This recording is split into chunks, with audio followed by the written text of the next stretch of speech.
So yan, i-check natin to isa-isa kung alin ba dyan yung hindi na pwedeng mapakinabangan. Ayan, medyo kinalawang na dito mga master. Ayan, sa dito.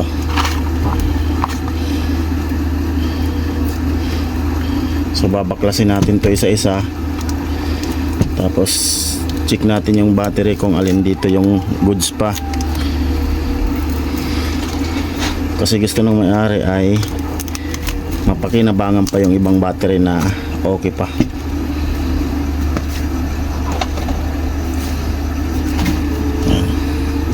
Pagdating ng order natin na BMS na pang 48 volts, ayan, tatanggalin natin to at baklasin na natin to mga master, para mapili natin yung mga goods pa na battery.